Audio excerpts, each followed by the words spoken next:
Chapitre 29 La vision de Francis. Pendant que Natacha consolait le malade affligé, quelqu'un vint me dire qu'on m'appelait à l'appareil de communications urbaines.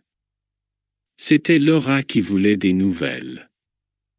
En fait, j'avais oublié de l'informer de nos délibérations relatives au service nocturne. Je m'excusai à ma bienfaitrice et lui fis un bref compte-rendu verbal de la nouvelle situation.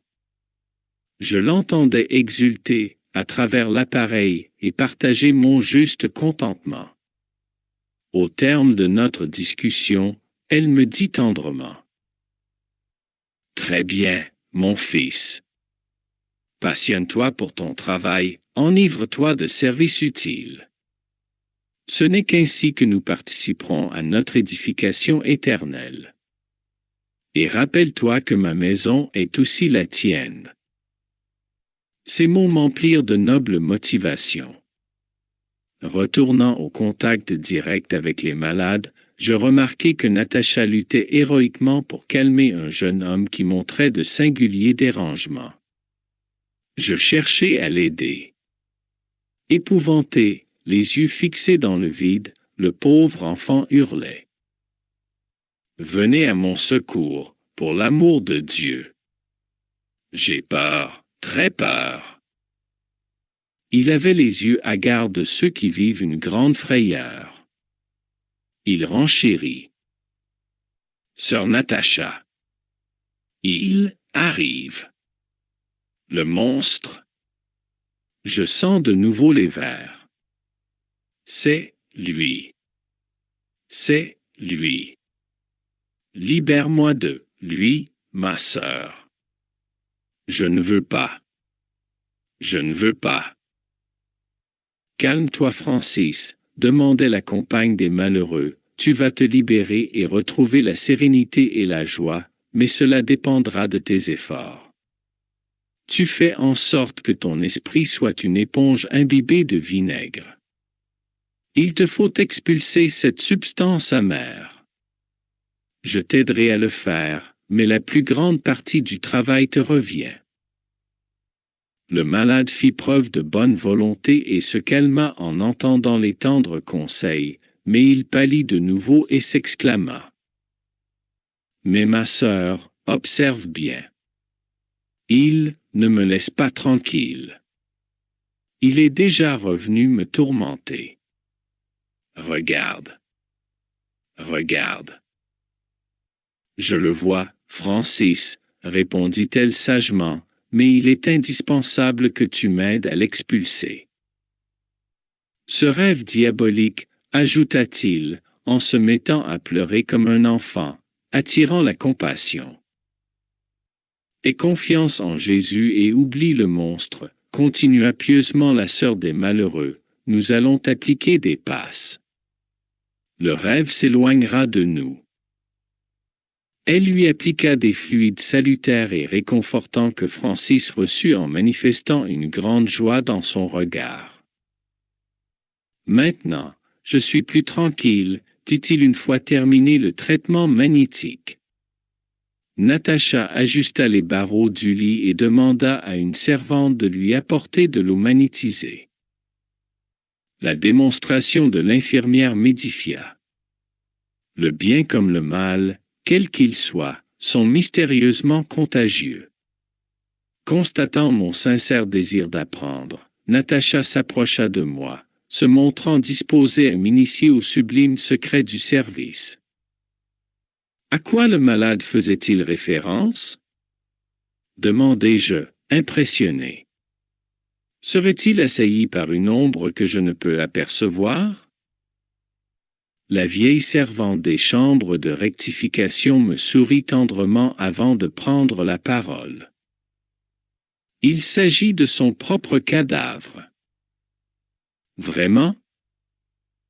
Le pauvre petit était excessivement attaché au corps physique et est arrivé dans la sphère spirituelle à la suite d'un accident découlant d'une pure imprudence.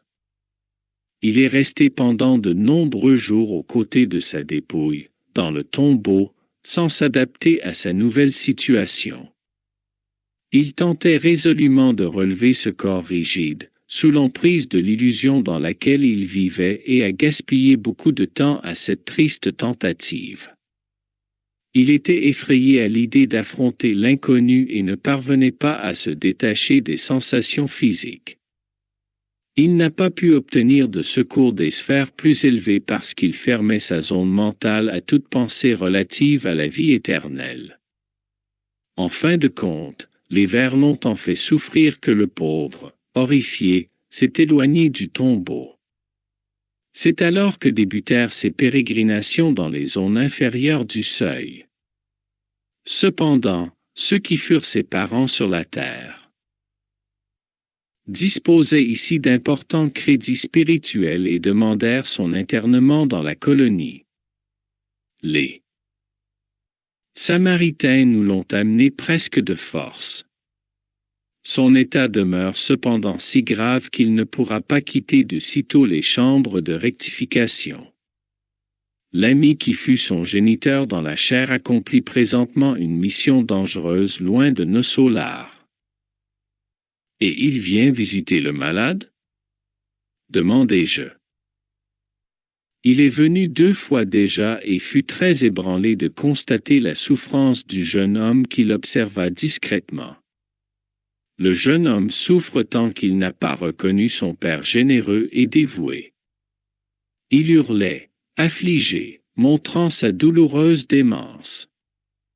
Son géniteur, qui était venu le voir en compagnie du ministre Padoue, du ministère de la Communication, semblait bien supérieur à la condition humaine, tandis qu'il se trouvait avec le noble ami qui avait obtenu l'hospitalité pour son malheureux fils. Les 2 hommes gardaient leur contenance en commentant la situation spirituelle des récents arrivants des milieux charnels.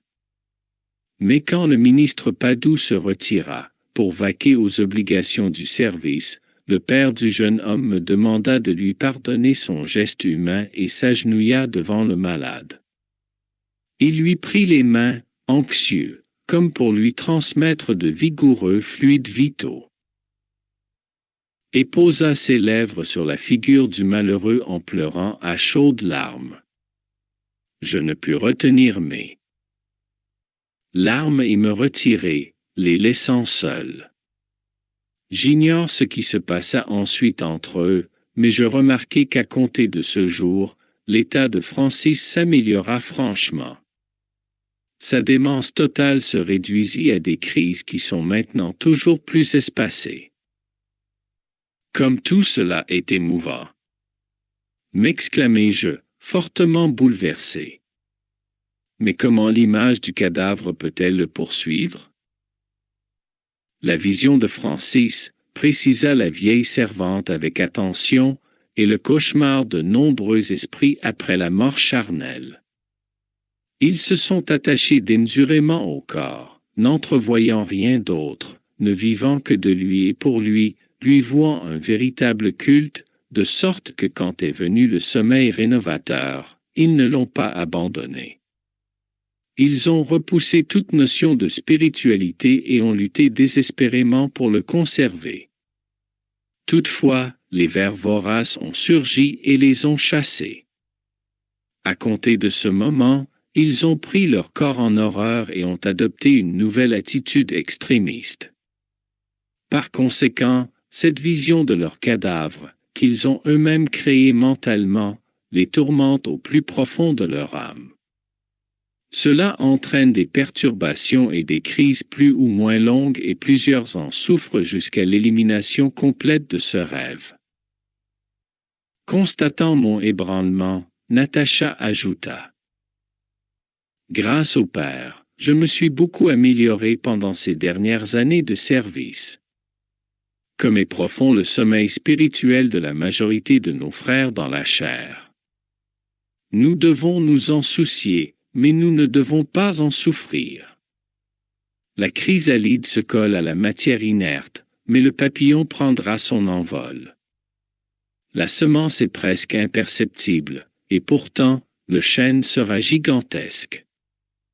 La fleur morte retourne à la terre, mais son parfum vit dans les cieux. Tout embryon de vie semble dormir. Nous ne devons pas oublier ces leçons. Puis Natacha se tut sans que j'interrompe son silence.